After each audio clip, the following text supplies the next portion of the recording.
The following readings are from the Bible and the Bhagavad Gita. Each week, we read from both scriptures as prescribed by Yogananda ji and his guru, Sri Yukteswar ji, who was guided by Babaji to compare the two scriptures to show the same underlying truths between them. This week's reading is titled To Each According to His Own Faith, to each according to his faith. Truth is one and eternal. Realize oneness with it in your deathless self within. The following commentary is based on the teachings of Paramahansa Yogananda. In the Gospel of St. John, chapter 3, we read, Everyone that doeth evil hateth the light, neither cometh to the light, lest his deeds should be reproved. But he that doeth truth cometh to the light, that his deeds may be made manifest, that they are wrought in God.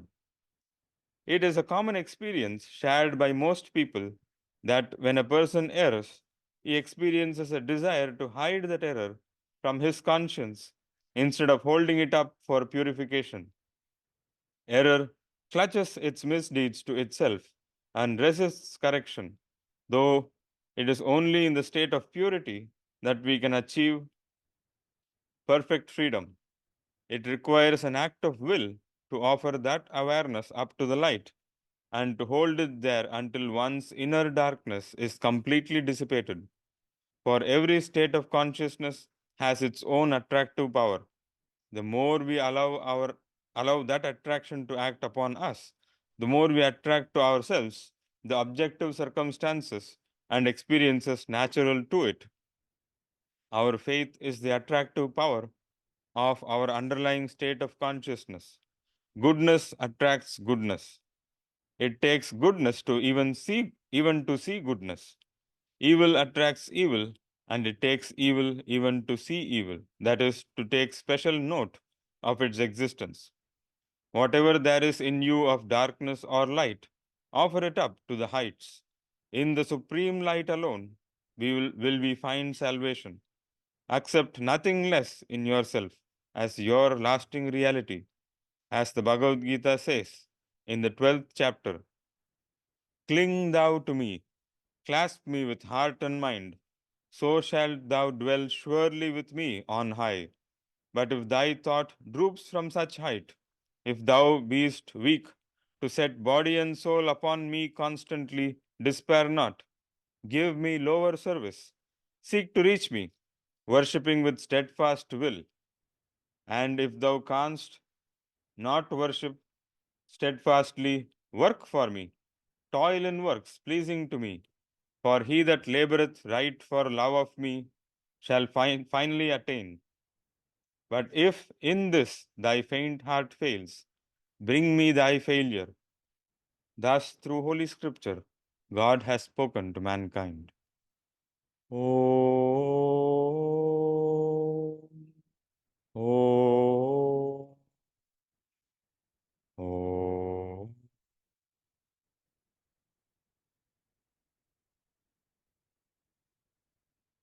This reading is from Whispers from Eternity by Paramhansa Yogananda and is entitled Prayer Before Practicing Concentration. Teach me, O Spirit, by meditation to stop the storm of breath, the skipping of my mental restlessness, and all the sensory disturbances that rage on the lake of my mind. Let the magic wand of my intuition halt the gale of passions and unnecessary desires. In the rippleless lake of my mind, then, let me behold the undistorted reflection of the moon of my soul, glistening ever with the reflected light of thy presence. As all of you know, I believe, this is a period of the year between Swamiji's Moksha Day, April 21st, and his birthday, May 19th, that we spend extra time talking about his life, sharing different aspects of his life, of his mission. And it's, did you come in through the window? Yeah, yeah. And it's really a joy because the as we were talking last week, everything of Master that has come to us has come through Swamiji. Seeing Vani there, it reminds me of a comment she made some years ago when we were reading the book of another one of Master's disciples. It's a wonderful book. It has a lot of wisdom, and in fact, we may do a class on that book again in some time. It kind of feels like it's time. In fact, it's not a book even that the disciple themselves wrote, but it's an assembling. Someone else lovingly assembled all their letters and so on. And at the end of the class, Vaniji said, I really appreciate this book, but it also helps me to appreciate Swamiji, because from this disciple of Master, we have this book. And from Swamiji, we have these teachings, these communities, this way of life, so much he has shared. And again, with a view to having us have the same experience that he had with Master. As he himself said, when he was crossing the country to meet Master after reading Autobiography of a Yogi, that he had two desires. One was to find God, and the other was to share this message with everyone. And there, when you come across something that's very precious to you, there are sort of I'm sure there are more than two, but there are sort of obviously two directions that one can take it. One is that it's so precious that you want to keep it to yourself and sort of keep it pure, keep it sacred, keep it secret. Experiences that we have in meditation should be treated that way. And for example, as opposed to grabbing the nearest microphone and let me tell you what happened to me. And you may bow if you like, that kind of a thing. But the other is that when you find something so wonderful, to then want to share it with everybody. It's interesting. There have been many children in Europe who have had visions either of Divine Mother as Mother Mary, or have had visions of Jesus. And there were three of them that were very well known. Unfortunately, I can't remember even now at the moment because I didn't study this to think of it, where they were and so on. But they were three children who had these visions together. Two of them died young. One of them lived, her full life. And in fact, Swamiji was able to see her near the end of his life. So it was nice that they got a chance to meet. But these children, they had this vision of Jesus suffering on the cross. And one of them, in fact, this woman who lived, wanted to basically share the message of his life and his help to everybody. Like what I've experienced, I want everybody to experience. And the little boy who had the vision, he wanted to comfort Jesus, just help him, just make him feel comfortable. It was all just between completely devotional between himself and God, or Guru. And Swamiji pointed out that both approaches, the inward and the sharing, are valid. Not even just that, okay, there are some people who are this way and some people who are that way. As I was saying, we have to apply that in our own lives. Some things really are meant to be precious and just between us and God. Even Master said, God called me away for a time and asked me to be with him only. He had this organization, all these people who were needing his help. He said, in the early days of my work, as soon as I put one toe outside my bedroom door, the whole day was gone. Just so busy, so full of decisions, so full of everything. And so, but God called him away and said, no, no, just be with me. There was a time when he secluded during Christmas, the most sort of social event of the year. And you've all heard that recording if you've been here at Christmas. As you understood, this is Paramahansa Yogananda speaking from his room upstairs in seclusion. He told Swamiji near the end of his life, I need to spend more time with you all. I want to spend more time with you all. And then he went into seclusion. And Swamiji sort of wondered about that. And then again, at another time, Master said, I want to spend more time with you, especially the monks. And then he was in seclusion again. And he's saying, I want to spend more time with you, but not really. No, Swamiji said he realized that, oh, he is spending more time with us inside. And he was doing that inner work. As Master said, if you don't see the Guru, remember he is busy for you. He is busy with God. He's always helping. And so I wanted to talk a little bit about Swamiji's early life leading up to him meeting Master, and then some of the years beyond that, just very briefly, and then we'll hear Swamiji sharing a little bit also. The sort of easy way to get the whole story is to either read The New Path or to watch the movie The Answer, which is actually based on The New Path. Swamiji wrote a script for it, and then the film director used the script, but then also went to The New Path and filled in more. And this was after Swamiji's passing, so it was the director could do it fearlessly without any concern about being corrected. And but it came out very well. And so Swamiji was born in Romania. His parents were American, but his father was there working for an oil company, trying to work with the Romanian government in drilling oil wells and so on for this American company and the exchange that happened then. The uh, and then he came back to America basically when he was in his middle school, pre-high school years, seventh, eighth standard, or I believe, if I have, again, I'm not sure if that's exactly right, but he spent most of his education in Europe. There was young education in Romania, then he went to England. There was also Switzerland, different places. So when he came to America, he was not very American in the sense of having been in his own country.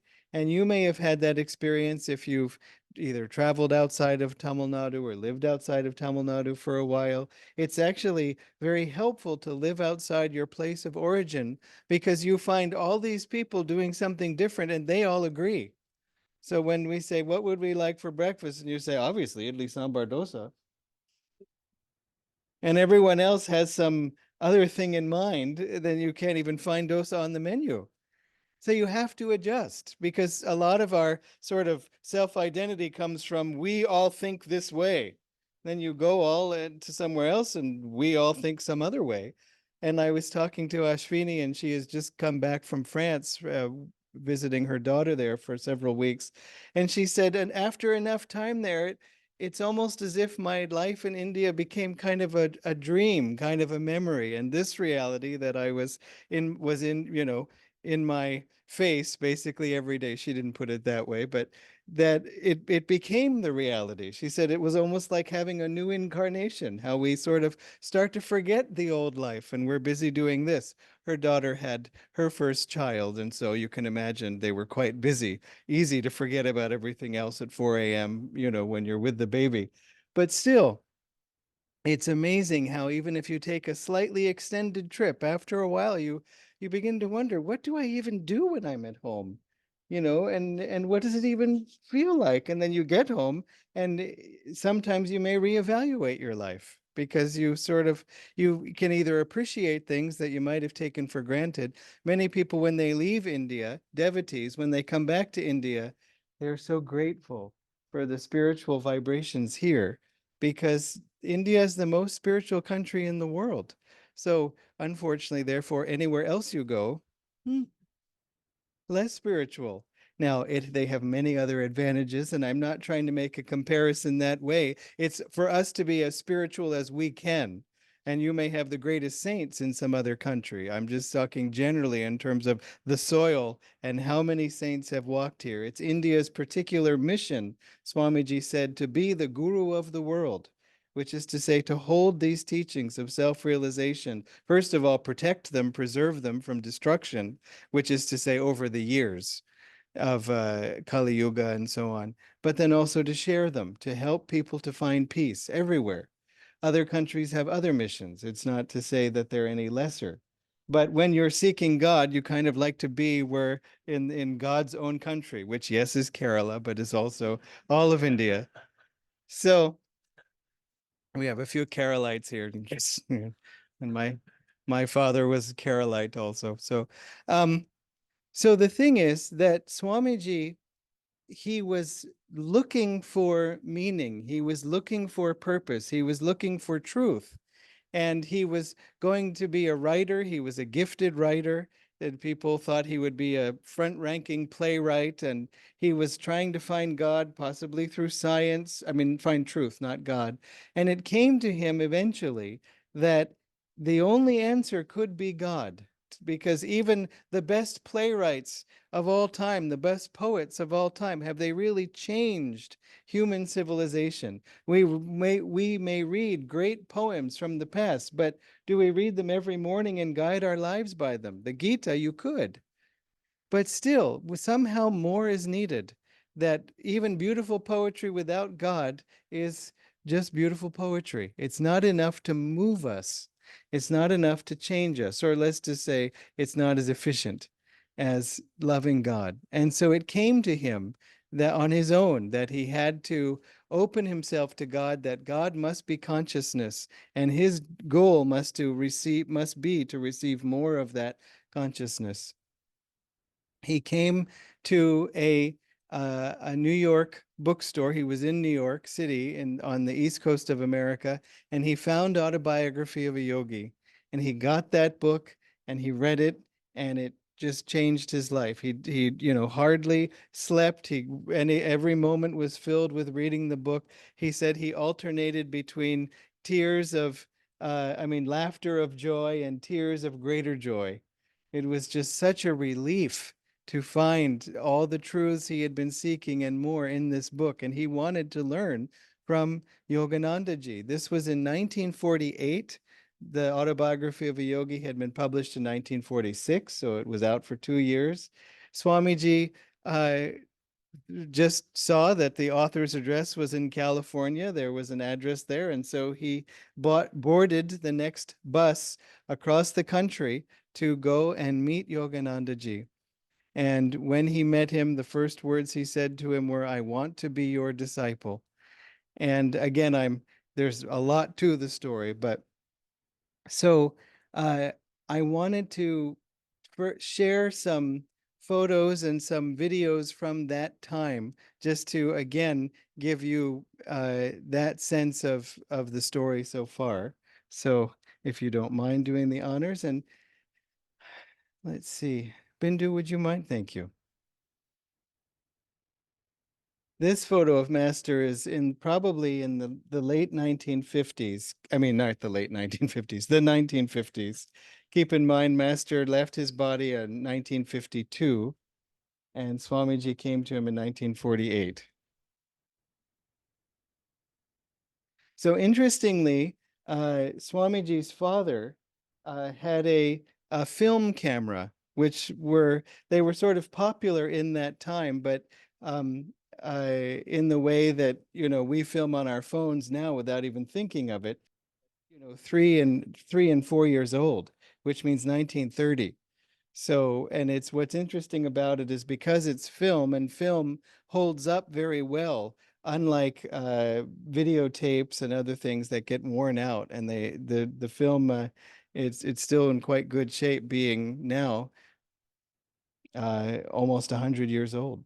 So, okay, may we open the first one? So I may ask you to pause it. So just be ready to, if you don't mind. So this is Swamiji in 1945, 3 years before he met Master. You can play it. And so he was in college at the time. He's the one not wearing the hat. The person wearing the hat is a friend of his. This was his home in New York, and it was from this home that he went to read Autobiography of a Yogi. This is now 1948. So in September, not just before, Swamiji met Master in September of this year. That's his mother in the middle and his brother on the other side. So that's his father there. And so again, seeing Swamiji as he was right before he met Master.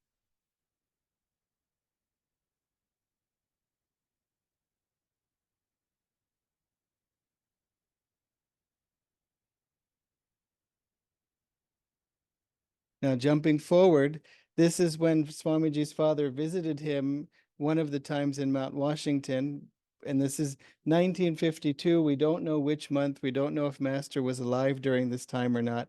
I think he was. This is the Lake Shrine in Los Angeles, which you've may have heard stories of, or again, if not, it's all described in the New Path. Swamiji and the other monks helped Master to create this property or to develop it.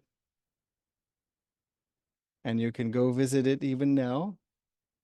There's a houseboat, and his father was interested in the waterfalls. This is Swamiji and his brother disciples who are trying to get out of the shot, but he calls them back. And these were Swamiji was again the head minister at the Hollywood Church, which is to say the head acharya. And so he was wearing his robes that way. Just seeing it again one more time, just so you can, any details you missed, that was Mount Washington, the front entrance to it. Again, Master and all the disciples lived there. And then the Lake Shrine property is a different property about, maybe a half an hour's drive away.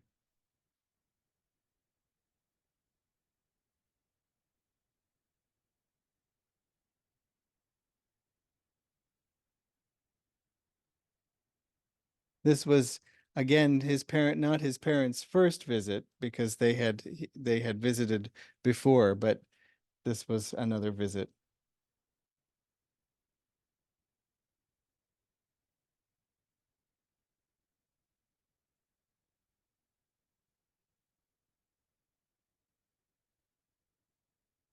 So again, Swamiji as he was the year that Master left the body.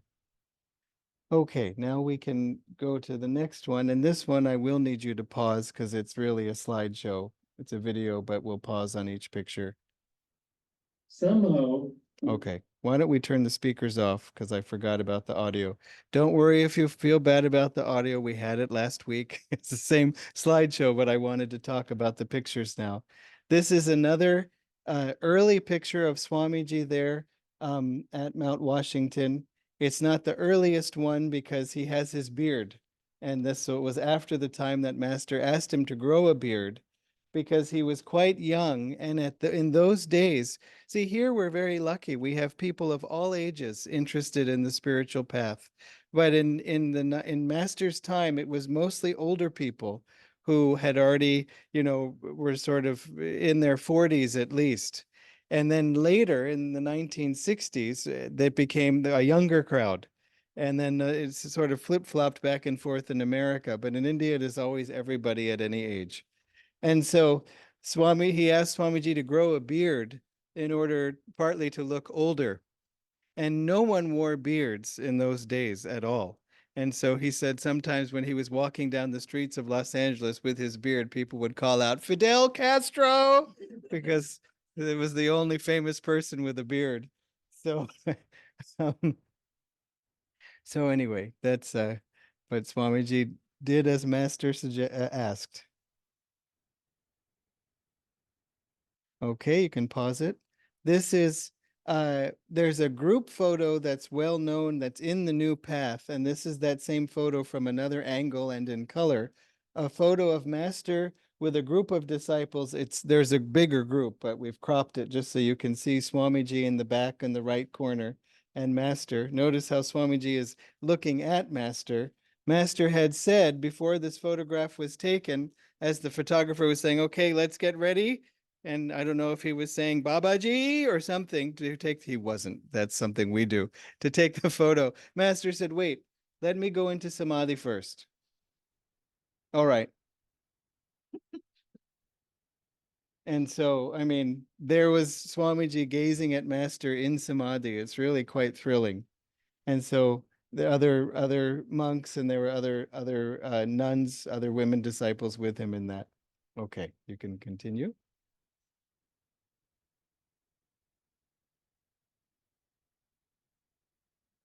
Okay. This was at a Christmas dinner. I'm not sure if it was Master's last Christmas or second to last Christmas. Master is seated with Dr. Lewis, who is on the right side, who was his first disciple, and Rajarshi Janakananda, his Saint Lin, his most advanced disciple, is on his other side. You can't see his face, unfortunately. I should mention today, May 5th, is Rajarshi's birthday. So it's a sacred day for us in that way, too. And Mrs. Lewis, Dr. Lewis's wife, is the one standing there. So,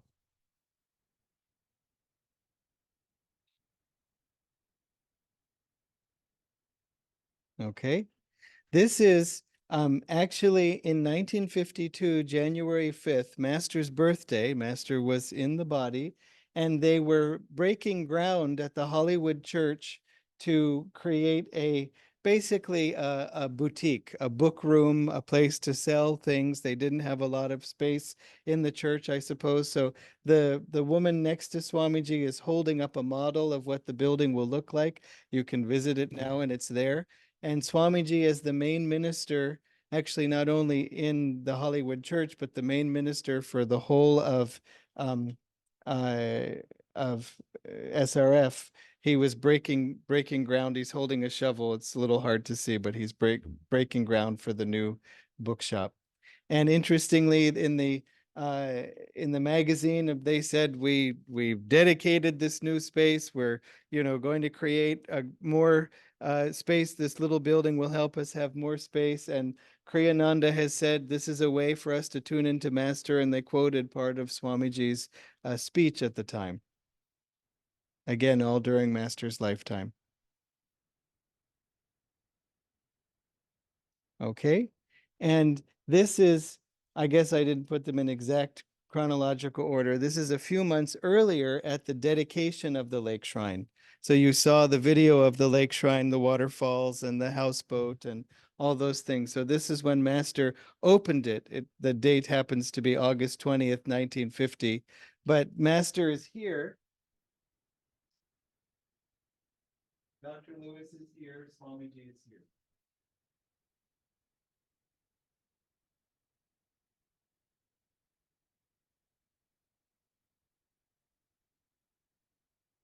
Okay, and this is this is probably the last photo of Swamiji and Master together during Master's lifetime. This was, I think, March 4th, 1952. Master left the body 3 days later, and the India's first ambassador, meaning the first Indian ambassador ever to exist, number one, Adi, had come to see Master, and in the full photo, you can see the ambassador's wife is on the other side of Master there. And Swamiji was giving a box of singaras or samosas to Master that he had gotten. And he gave that as a gift. And because this was the last picture, and because it's so for us, I mean, it's thrilling to see our Swamiji with our Master. We often feel that that gift box that he's giving contains all of us too. That because because it's obvious.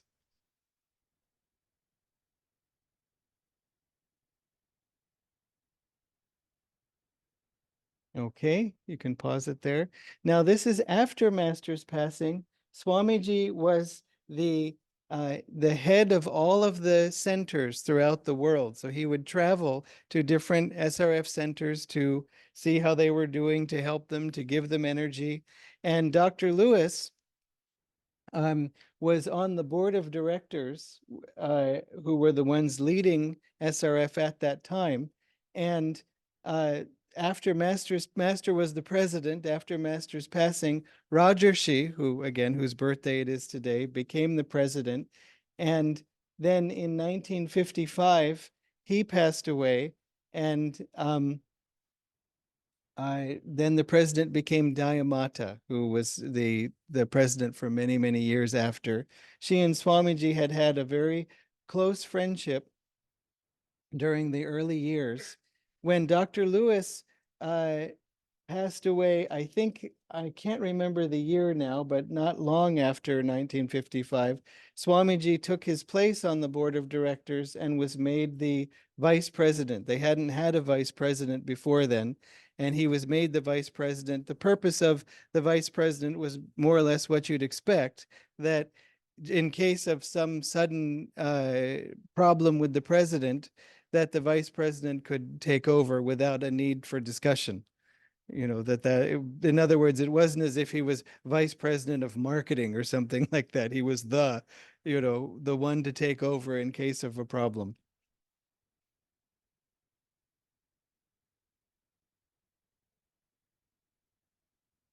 Okay, and this is Master said his most advanced disciple was Rajarshi Janakananda. His second most advanced disciple, Oliver Black.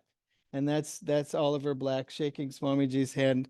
Swamiji was visiting him right after the Swamiji boarded that plane, if you can believe it.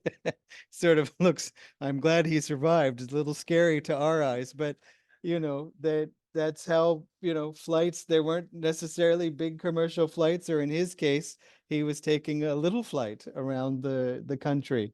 So this was, I think, in Detroit, Michigan. Swamiji met him and then flew to his next destination. Master said third in realization was Sister Gyanamata. Okay, you can pause there. Swamiji went to Australia to give the first ever Kriya initiation held in Australia. This was, I believe, in 1960. But just Swamiji said so many people came to hear his talk, not only because they were interested in yoga, but because he was one of the few Americans who have even visited Australia. Just the fact that he was there was news. And but it's beautiful to see, if you saw our altar, you would go right up to sit in the front, meditate. And there he is with the harmonium. It's just beautiful.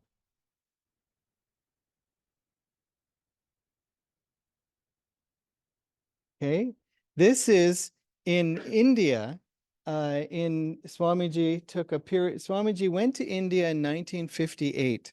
Master had said to him repeatedly, Master had, okay, just a step back. Master came from India to America in 1920.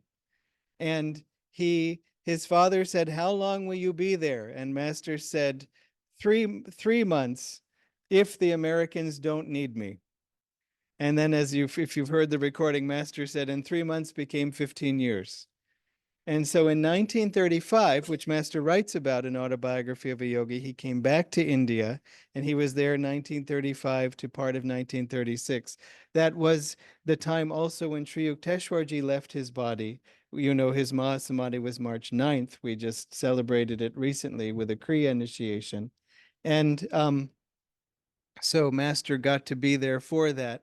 And then Master returned and he said, he was saying to the disciples he might come back to India again. And then so 1950, 1951, and 1952, he had plans. Each time he canceled them, but he had plans to come back to India. And he said to Swamiji, when I go to India, I want you to come with me and I want you to travel around the country lecturing on yoga, these teachings, Kriya Yoga. That will be your job when you come to India with me. So then in 1958, so 6 years after Master's passing, Dayamata felt it was time. She was the president to go to India. She brought Swamiji with her and others, and Swamiji traveled the country giving lectures just as Master had suggested. Then he took, during this time, 1958 to 1962, most of those 4 years he was in India, including Chennai. He was in Chennai in 1959, I think, right? 959, is that right? Because he said 52 years ago. Is that right? In 2013? So it must have been 51. No, not 51. Okay, 61. 61. If I've got the math right. So so the it's nice. This is from a color slide, so it's why it looks sort of like a recent picture. Okay, you can pause it there. What can you move the mouse or something so it'll sort of the little bar will go away? Maybe not. It's okay. If not, it's fine. This is Swamiji, obviously, at the Jagannath Temple in Puri. He was the first Westerner ever to be allowed into the temple. And Swamiji's mission again in India was to help the help master's work grow here because it had been since master's time, it hadn't really, they hadn't had the benefit of master's presence. They didn't have close communication with master or SRF at that time. And so it was more or less seeming like one other guru, one other ashram, one other sort of place to do puja, maybe some asanas. They didn't understand the scope of master's mission, the importance of Kriya Yoga, this way of life, all these things. And so Dayamata asked Swamiji to and presentation of master's teachings. When Swamiji went to Delhi, the work was headquartered in Calcutta. But when he went to Delhi, he found there was great interest in anything he had to say. People were looking for basically a modern expression of the ancient teachings. This was, again, when Nehru was prime minister. So this is how early on it was. And Swamiji felt that if we could build a temple, if we could build a center in Delhi, at that time, Delhi was the center of India in many ways, not just politically. It was sort of the modern city. It was anything that happened in Delhi, everybody copied. It's not that way now. It's kind of hard to feel that now. It's sort of it's not that way now. I was saying to Prasanna, I think everybody just copies themselves now. I look to myself for inspiration. Chennai does Chennai, Mumbai does Mumbai, but we haven't really had that. But you find out things like, Ola or Uber started where in Bangalore, Mumbai, and then trickled out throughout the country. Dunzo probably started when we finally get it. But so we see a little bit of that. One thing we did notice was that whenever, oh, sorry, if you could leave that picture up, this last one.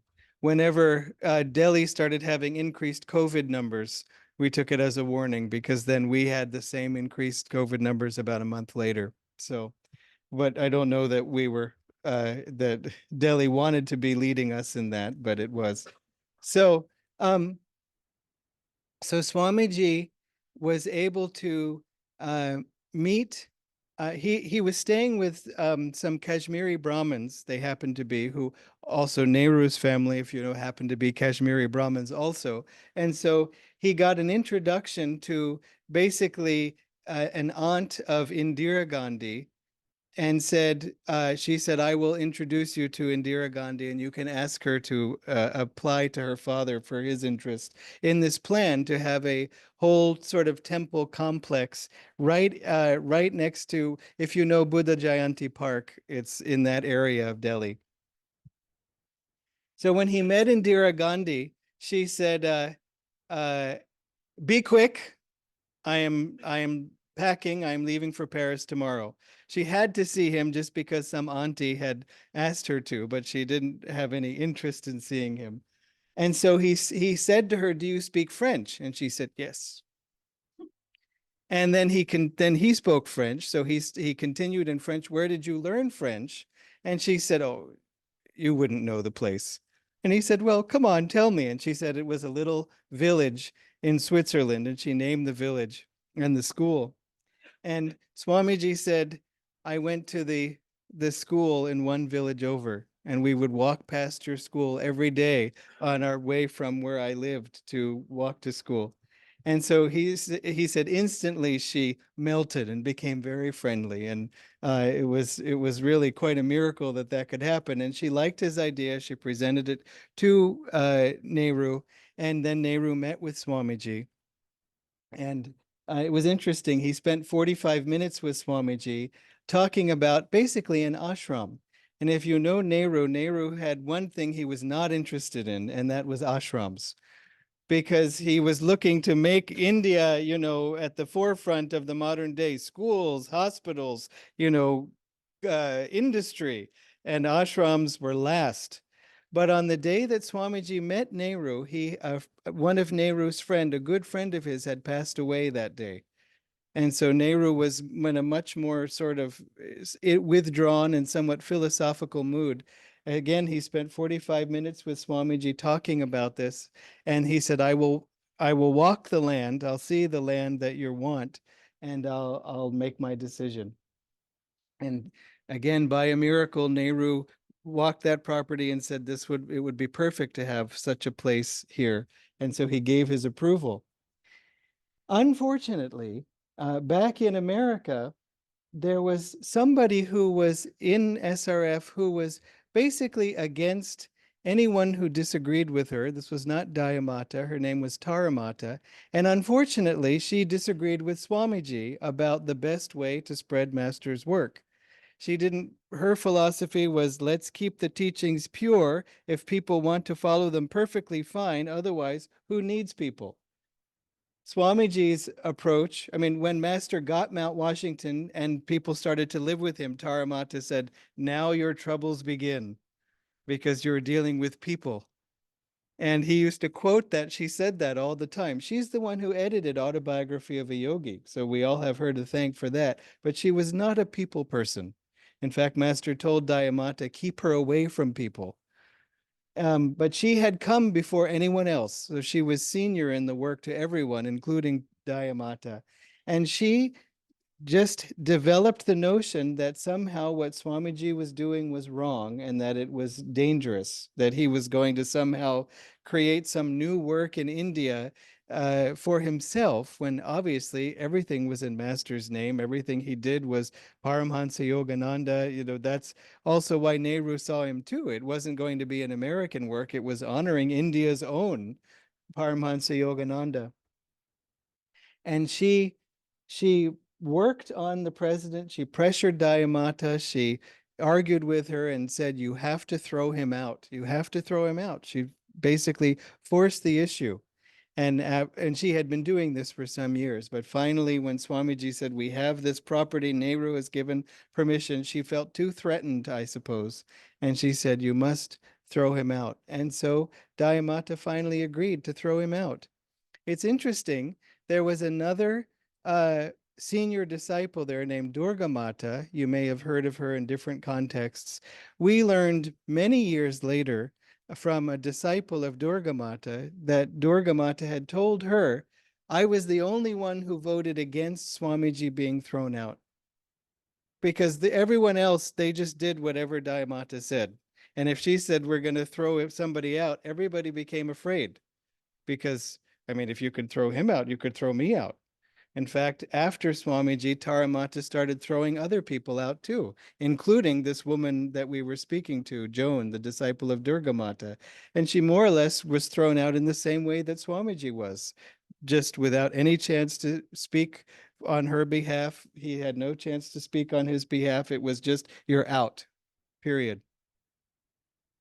So when they had the vote, Durga Mata said, don't throw him out. If you throw him out, you will separate the work.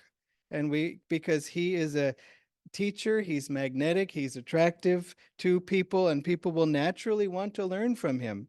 And doing this will separate us into two works. And there's no need for that. Keep him with us. He can be, Master put him in charge of the monks, put him back in charge of the monks. Just keep him here. She wasn't a big fan of Swamiji's, actually, but she didn't see that any brother or sister should be thrown out. I mean, somebody does something wrong, fine, take them back and have them do some other job instead. And he hadn't actually done anything wrong, but there was this whole sort of prejudice against him. So Durga Mata was overruled by everybody else. But then began a very hard time of Swamiji's life, as you can imagine. This was in 1962, July, that he was thrown out. And it was only in 1967 when he started Ananda Village. So these 5 years in between were a very difficult period. And we'll talk a little bit more about the starting of Ananda Village, or maybe something else next week. We'll see. But I wanted to tell this story partly because it's always kind of the question mark in our history. Like Swamiji was with Master, he was in SRF, he was vice president, he was there for 14 years, or well, in this case, 10 years after Master's passing, and then he wasn't. And what happened? Sometimes people say, oh, maybe there was a philosophical difference and Swamiji decided to leave and start his own thing. That happens very often, but that was not what happened. And Swamiji was very clear about saying that's not what happened, because he said, I would have stayed there and just swept. I didn't have any desire to be a teacher or have any kind of attention.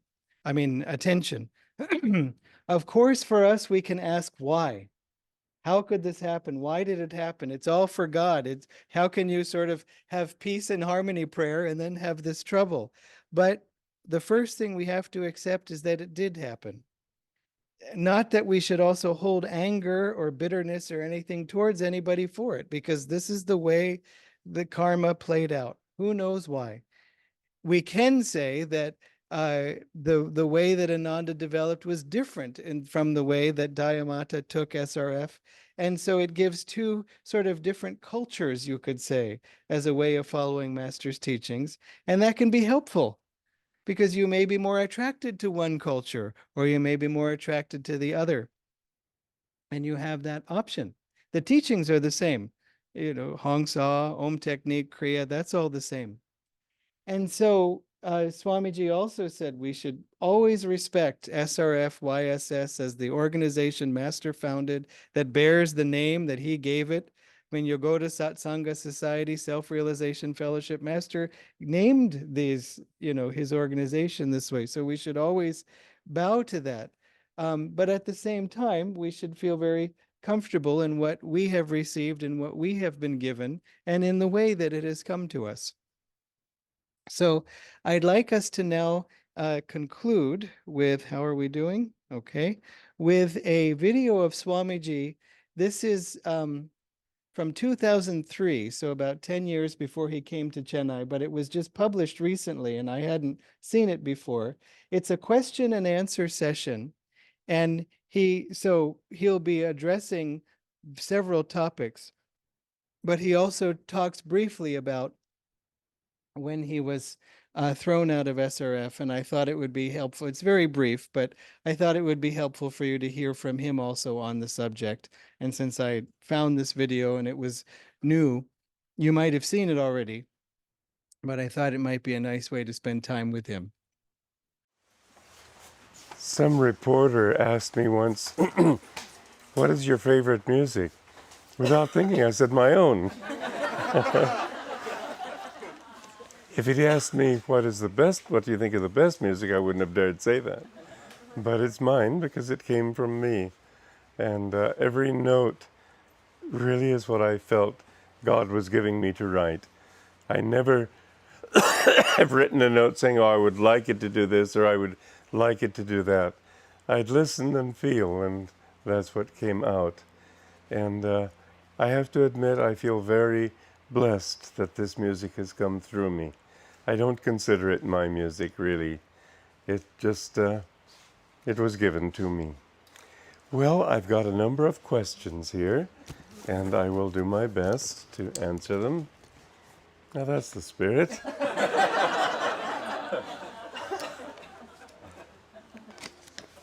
Thank you. Oh, boy. Sorry, everybody.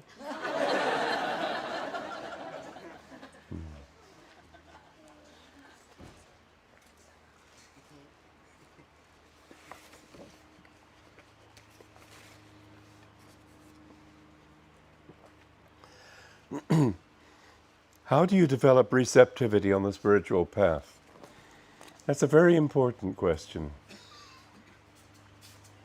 To begin with, you must be non-attached.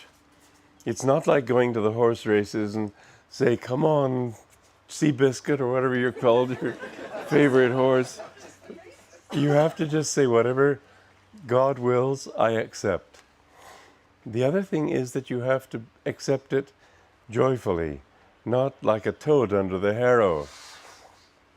There has to be a sense of whatever is God's will, I'm happy to see happen.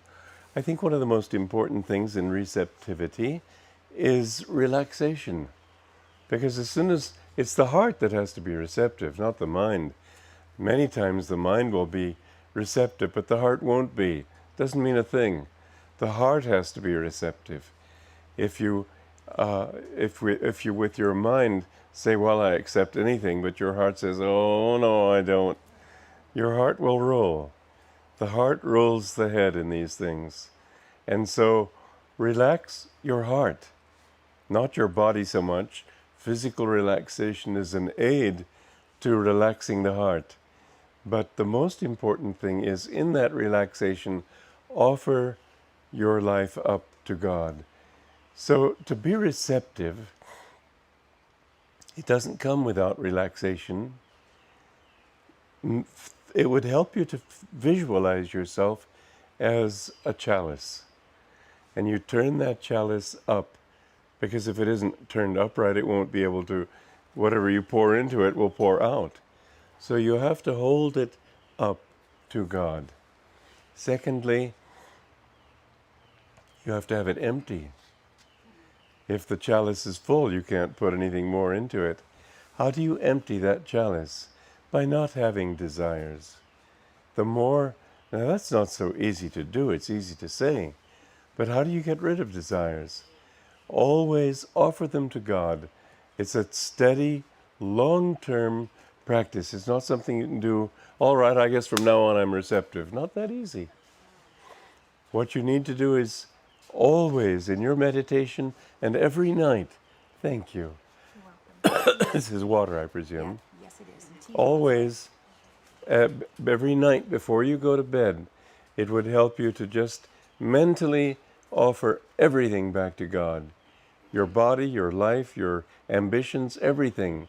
Mind you, one thought that would help you a lot to know. God is not a tyrant. He's not going to say, okay, you've given me everything, now I can put the screws on. He really wants your happiness. And you will find that if you give it to him, this is what I've learned in life.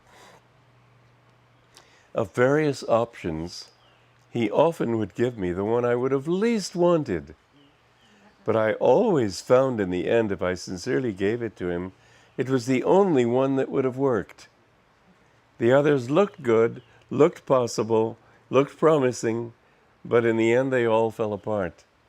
The door that if he slams doors in your face, don't say, oh, you're being cruel to me. Because the truth is, and this is more and more true the more you live for him, the truth is that he is only closing off these channels to open up something better. He is not a tyrant. He is your friend. And as a friend, he doesn't want to strip you of everything except to give you everything. So sometimes it looks like he's stripping you. Yes, it does. And more so, the more you seriously want to give everything to him. If your desire is tepid, he'll satisfy your desires because that's where you are. He takes into account where you are. When people say to me, however, oh, Master or God or Divine Mother or whoever got me this wonderful apartment, I always cringe a little bit inside when I hear that, because I don't think God really is in the business of genie. You know, you rub the lamp and suddenly, I don't think he's really into that. I think the most important thing is that you try to do his will. And you have to accept it. You see, this path is a very varied thing. God deals with us according to our level of understanding, purity, refinement, and the kind of test that he gives people who are really sincere, he wouldn't give it to people who aren't all that deep into it. They would consider it sheer misery. But you know, it's not a misery. If you've really, now I'm coming from a life of just having given everything to God, so I tend to be what some people might consider austere in this attitude, because I really don't care at all what he gives me. I'm perfectly happy with it. I don't expect everybody to be there. But I do remember this beautiful story of Saint Teresa of Avila. Master used to quote that story because she had many physical tests and trials. And toward the end of her life, she was still in service to God, trying to start new monasteries. She was on her way in wintertime to found a new monastery, and they came to a river that was in full spate, And as they were fording this river, the horse lost its feet and swept her into the water. And she was an old woman, and she was completely bathed in water. Her companions thought she was dead. But all of a sudden she found herself on the opposite bank, her clothes completely dry, and Jesus Christ was standing in front of her. And he said, "Teresa, don't feel too badly. This is how I treat all my friends." And her answer was the one that is a classic answer. She said, "Ah, my Lord, no wonder you have so few." Now, mind you, thank you. Now, mind you, that sort of thing, God wouldn't give you that kind of test unless you had already shown that you didn't have any ego desires. He tests according to your strength. And some people, what would be a terrible test for them, for somebody who's farther along the path, he just thinks, oh, doesn't even think about it. So you have to take into account where you are. As I said, God is no tyrant. God has all the time in the world for you to come to him, not just one lifetime, eternity. So you have to measure your own strength as to how much he wants of you. But the truth is that gradually it begins to dawn on you that he never asks you anything for your misery. Always what he takes away is to give you something better. He's not in the business of making people suffer.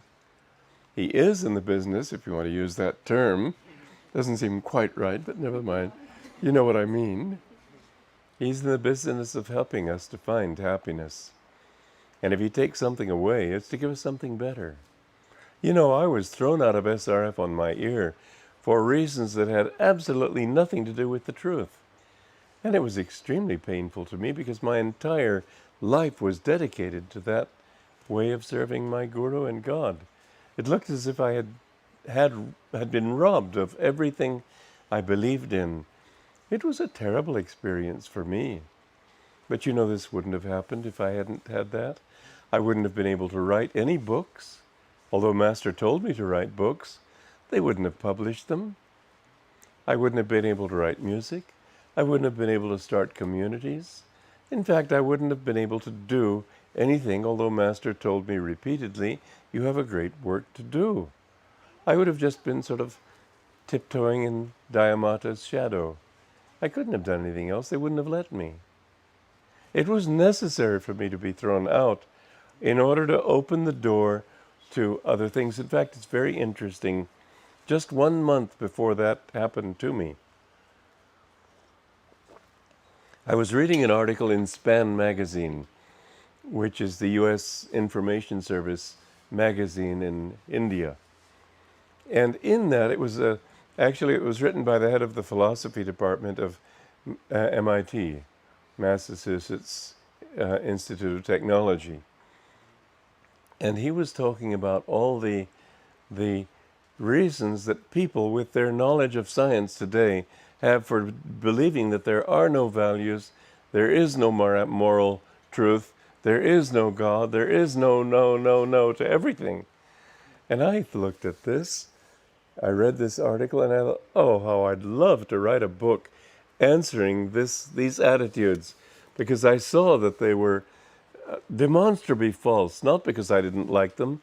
In terms of their own reasoning, they didn't work. I'd had a good schooling in the kind of insights and understanding that showed that those were just a fog bank. There was nothing behind them.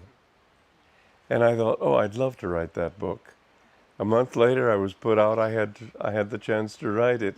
And I did write it. And now it had another name first. It's called Out of the Labyrinth. And then I wrote a sequel to that, which isn't so much billed as a sequel, but it really is.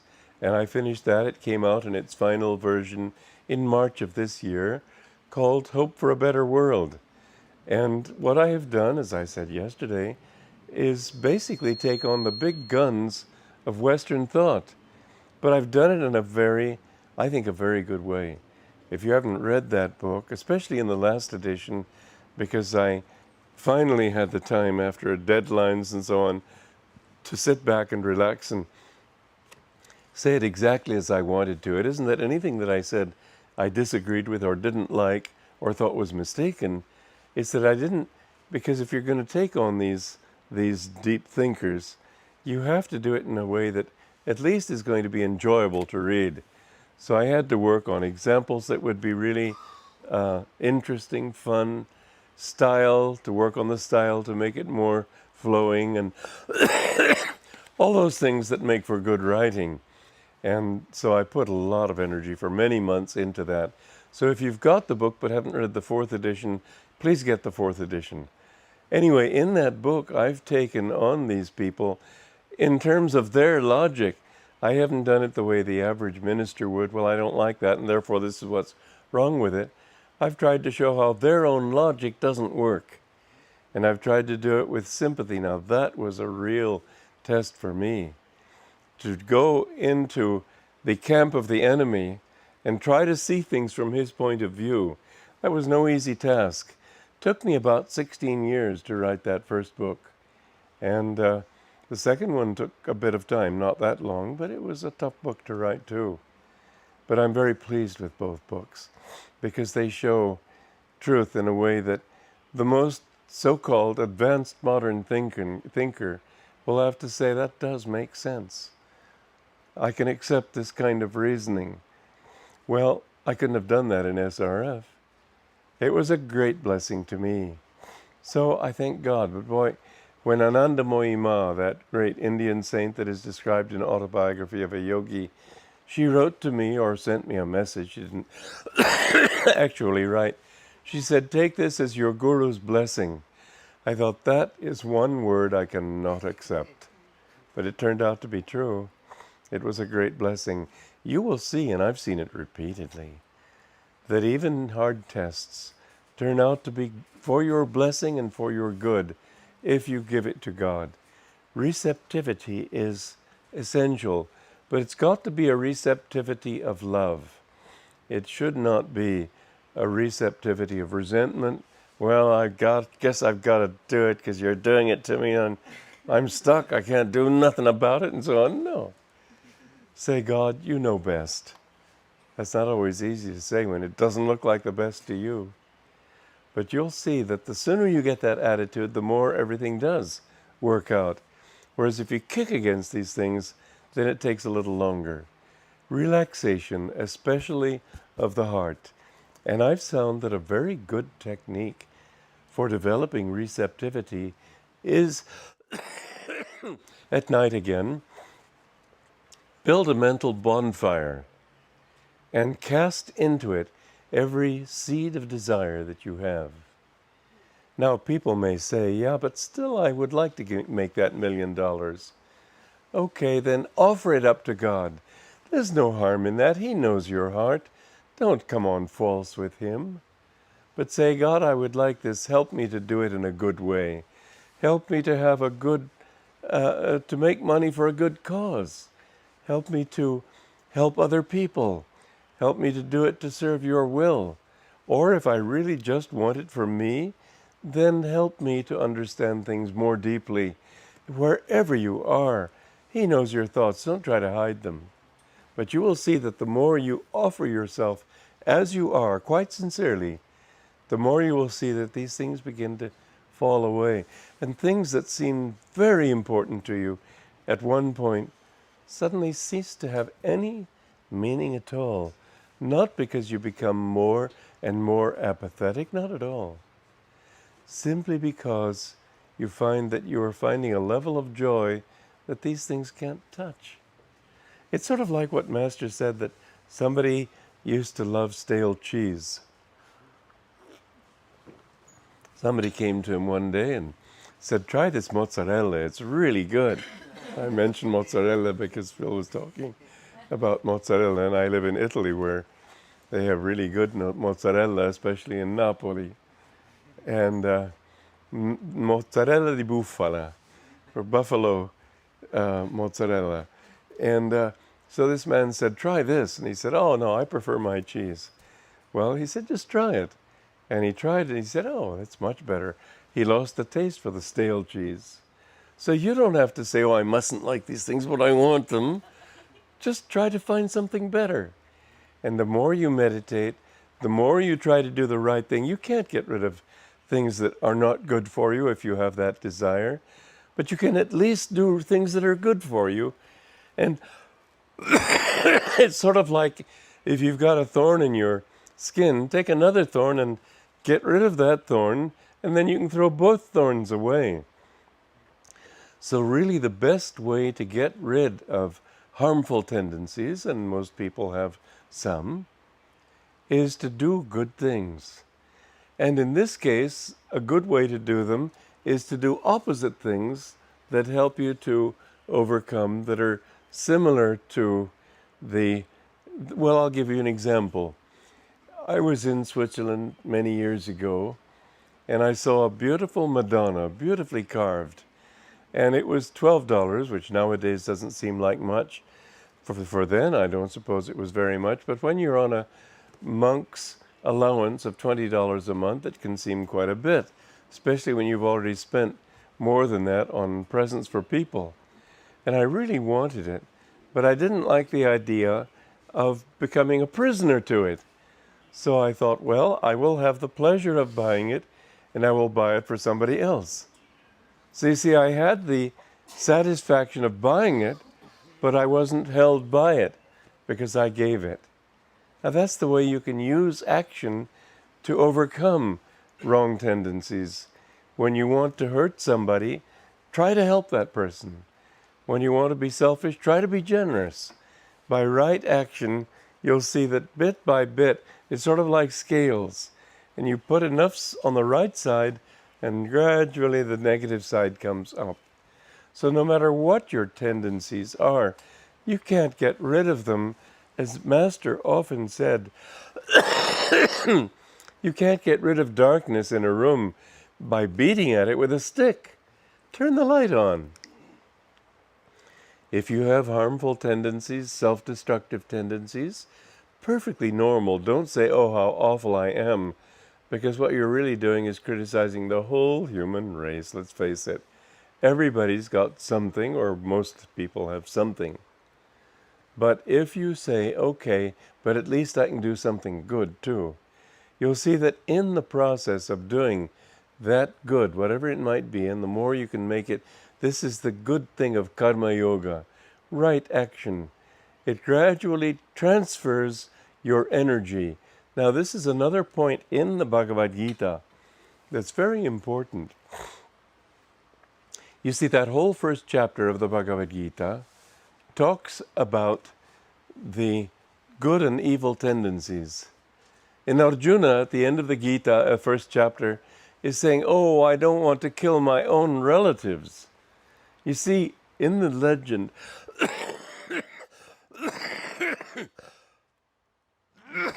excuse me, in the allegory, these are related. These two sides of these armies are related to each other. And he's saying it would be a sin to kill my own relatives. Now you see what that's really saying is, these negative tendencies, whatever they may be, they're a part of myself. How can I get rid of myself? It would be terrible to kill myself. But you see, Alan, try to wake up.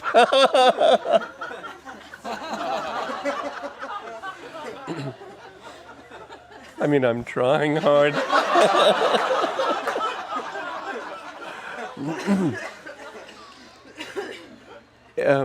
If you'd like to sleep, you can. I'm sorry, he's my secretary. So, I hope he doesn't mind.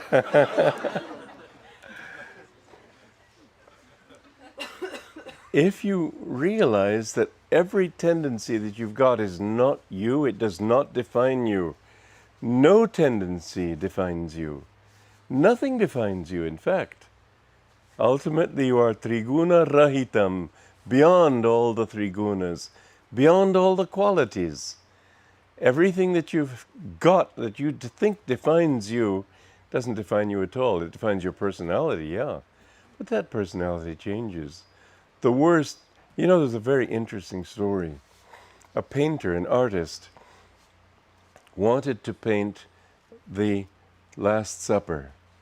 And he got a young man who looked so holy and beautiful, and he decided he would make a perfect model for Jesus Christ. So he used him to paint Jesus Christ, and he took a long time making this painting. And after some years, he was looking for a model of Judas, and he wanted somebody who looked depraved and dark and ugly. I don't think Judas really was like that, but he wanted that kind of person. And he found somebody who fitted the bill perfectly, so he asked him to serve as a model. Later he discovered that it was the same man. Isn't that strange? But I remember, I've seen people who, when their consciousness changes, everything about them changes. You couldn't even recognize them. Now, it could be a change for the good, too. That people who look, I've seen this happen so many times at our retreats, that people come with very worldly attitudes, and after even a few days, what to speak of months, you wouldn't recognize them. Master said someday you'll be so changed you won't even know yourself. That which the greatest saint has accomplished, you can accomplish. Don't hypnotize yourself by saying, that's the kind of person I am. You aren't. You can become as holy, as sweet, as kindly, as joyful, as forgiving, as any master, as any saint who ever lived. What it is simply energy that's directed.